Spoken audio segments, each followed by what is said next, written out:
Bonjour à tous, je suis David Leclerc, votre analyste pour budgetinvestor.be. Voici la mise à jour en vidéo de mon avis concernant les différents indices qui sont le CAC 40 et le S&P 500. Alors, cette analyse se fera pour la semaine du 18 janvier en collaboration avec FXM sur la plateforme TradingView. L'information habituelle sur le risque, parce que cette vidéo n'est pas un conseil, c'est simplement mon avis sur la possible évolution des indices. Vous savez, le marché comporte des risques et n'est pas adapté à tous les profils d'investisseurs. C'est à vous-même d'évaluer vos propres risques. Ce que je vous conseille, moi, c'est d'utiliser des comptes démo afin d'établir vos stratégies et tester celles-ci. Ma stratégie à moi, c'est l'analyse des impulsions, stratégie qui utilise différents outils dans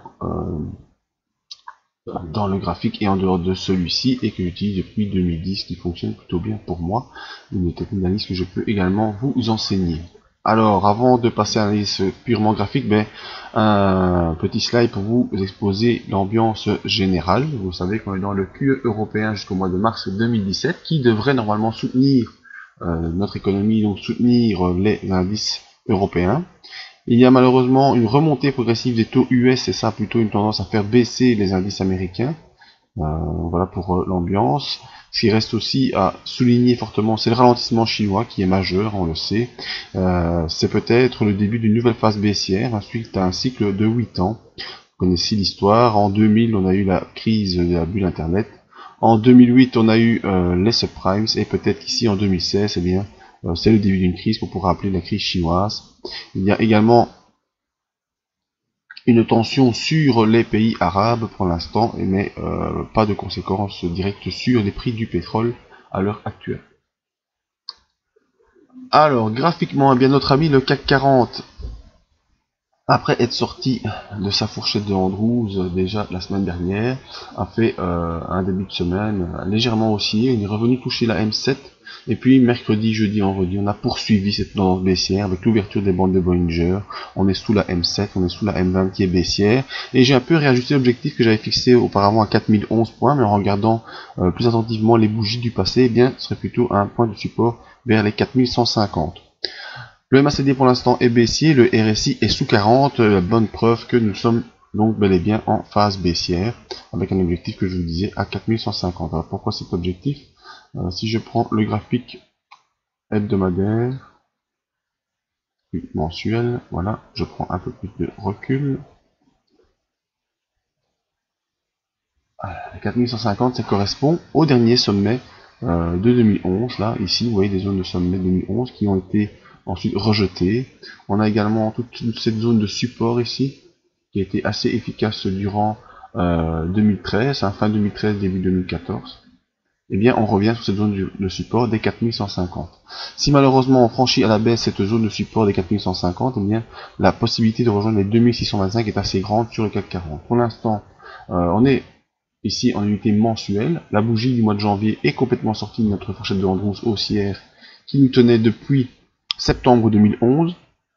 On est sorti de cette fourchette de Andrews. On devrait normalement avoir donc une fourchette de Andrews baissière qui sera notre guide pour la suite. Pour l'instant, le support des 4105 est notre seul espoir d'avoir un rebond efficace qui permettrait d'inverser ce début de chute.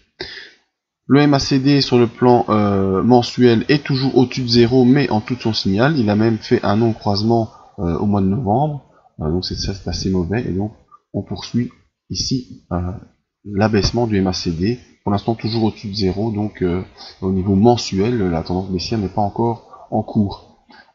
Au niveau du RSI, on est toujours entre 60 et 40, donc pas de grosse pression baissière non plus sur le RSI au niveau mensuel. On verra comment se fera la clôture du mois de janvier, mais pour avouer c'est assez mal parti. Les 2 premières semaines de janvier ont été relativement baissières, et donc il faut absolument surveiller cette zone des 4105 qui provoquera une accélération baissière si on les franchit. Vous voyez, au niveau journalier, 4105, on en est proche. On aura probablement un rebond au niveau du contact de cette zone, et on verra si ce rebond peut nous tenir ou pas. Sur le S&P 500,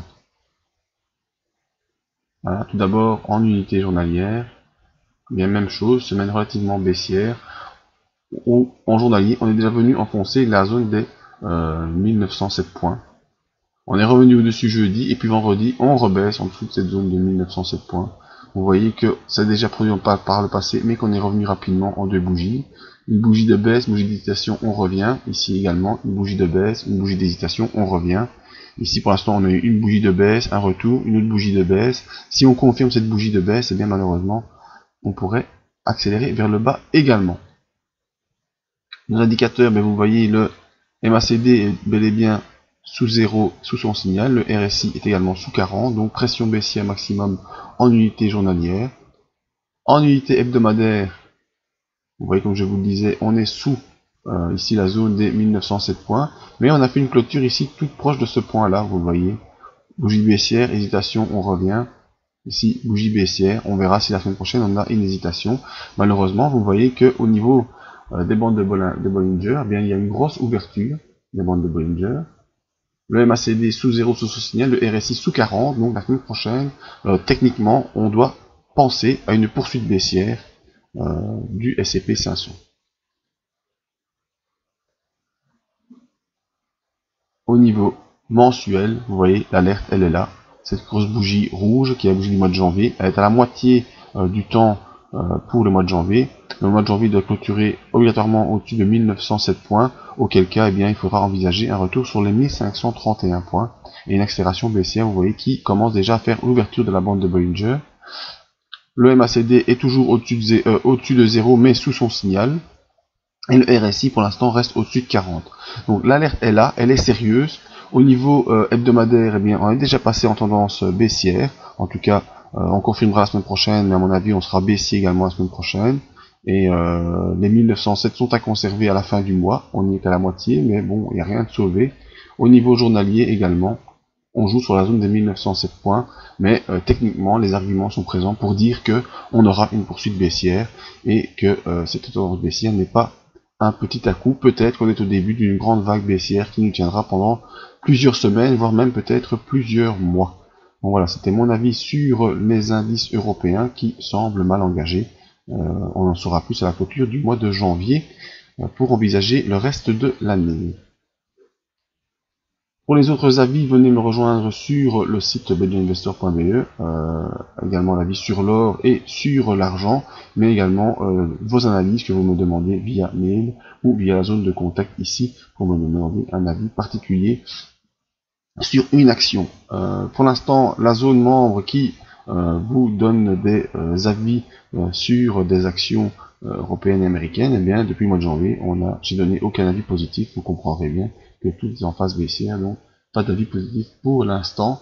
Malgré tout, mais le mois de janvier est habituellement le mois des promos, et donc si vous voulez participer à notre zone membre, où vous aurez une formation sur l'analyse technique et également ensuite des exemples live, eh bien il est temps pour profiter de cette promo. N'oubliez pas non plus de venir vous inscrire à la mailing list afin de pouvoir suivre dans votre boîte mail toutes les news et toutes les analyses. A tout bientôt.